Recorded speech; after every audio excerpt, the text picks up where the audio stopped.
Hello students, welcome to Drishti the vision physics class. एक topic है solid angle, जिसको clear करना है। बताया था हमने कि angle are two types, plane angle जो नॉर्मली हमने पढ़ा हुआ है। होता क्या है, अगर कोई स्ट्रेट लाइन है, इसको किसी पॉइंट से मिला दिया जाए तो ये जो शेप फॉर्म हुआ है एक लाइन का दूसरे लाइन के साथ, ये कहा जाता है एंगल। बेसिकली थीटा से बनता है। दूसरा टाइप है सॉलिड एंगल, जिसकी जरूरत हमको गॉस थ्योरम में पढ़नी है। ये होता है, ये एक स्ट्रेट लाइन एक पॉइंट पर फॉर्म करता है, प्लेन एंगल कहा जाता है, जिसको जनरली हम केवल एंगल पढ़ते हैं। सॉलिड एंगल ये किसी सरफेस के द्वारा किसी पॉइंट पर फॉर्म किया जाता है।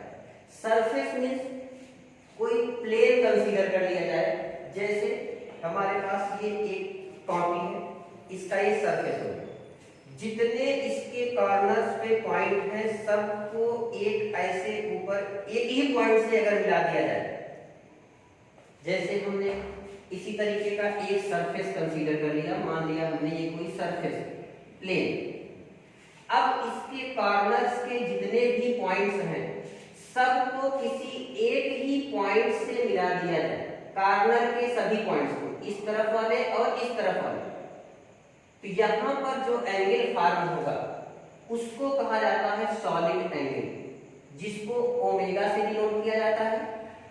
या उसी को अगर एंगल स्मॉल है, सरफेस एरिया स्मॉल है, तो उस कंडीशन में सॉलिड एंगल को डी ओमेगा से डिनोट किया जाता है। अगर डिफिनीशन के अकॉर्डिंग अगर इसको डिफाइन किया जाए तो ध्यान दीजिए, हमने एक सरफेस कंसीडर किया हुआ है, उसको हम यहाँ अलग से बनाते हैं। एक हमने सरफेस कंसीडर किया, मान लिया इसका एरिया है डी ए। स्मॉल सरफेस है इसलिए एरिया स्मॉल, डी के साथ डिफरेंशिएशन के टर्म में। किसी एक पॉइंट ओ पर हमको इस सरफेस के द्वारा जितना सॉलिड एंगल क्रिएट किया जा रहा है वो हमको डिफाइन करना है। तो हम करेंगे क्या, पहले इस पॉइंट को हम इस एरिया से मिलाएंगे। मान लेते हैं ये लेंथ है स्मॉल आर, तो इसी डायरेक्शन में हम एक यूनिट वेक्टर डिफाइन करेंगे। अगर ये आर है तो यूनिट वेक्टर हमने मान लिया आर कैप। अब इसके टोटल कॉर्नर्स को हम क्या करेंगे, इस पॉइंट से मिला देंगे सभी पॉइंट्स को। यहां पर ये जो एंगल फॉर्म हुआ सिंस स्मॉल एरिया है, इसलिए एंगल भी स्मॉल होगा, सॉलिड एंगल डी ओमेगा। तो डिफाइन करना है, सबसे पहले हम इस एरिया के लिए हम एरिया वेक्टर कंसीडर करेंगे। तो हमने बताया था कि एरिया वेक्टर किसी सरफेस पर परपेंडिकुलर वेक्टर होता है। तो इस सरफेस पर इतने ही मैग्नीट्यूड का हम एक परपेंडिकुलर वेक्टर ड्रा कर देंगे, तो ये हो जाएगा वेक्टर डीए। दोनों यूनिट वेक्टर और वेक्टर डीए के बीच का एंगल अगर हो गया थीटा, तो सॉलिड एंगल डिफाइन कर सकते हैं d omega equal to dot product of r cap and d A upon distance का स्क्वायर। ये होता है सॉलिड एंगल। इसी को आगे एक्सप्लेन करना हो तो डॉट प्रोडक्ट में आता है cos थीटा। आर कैप का मैग्नीट्यूड होता है 1, लिखने की जरूरत है नहीं, बचा केवल d A cos theta upon r square.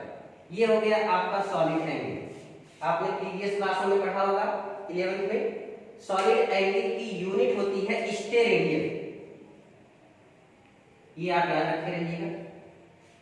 तो यहाँ पर सॉलिड एंगल की यूनिट हो गई स्टेरेडियन। ये है स्मॉल एरिया के लिए। अगर यही एरिया एक क्लोज सरफेस बनाता है, क्लोज सरफेस मींस जैसे हम कहें एक कमरा, फुटबॉल, ये क्लोज सरफेस।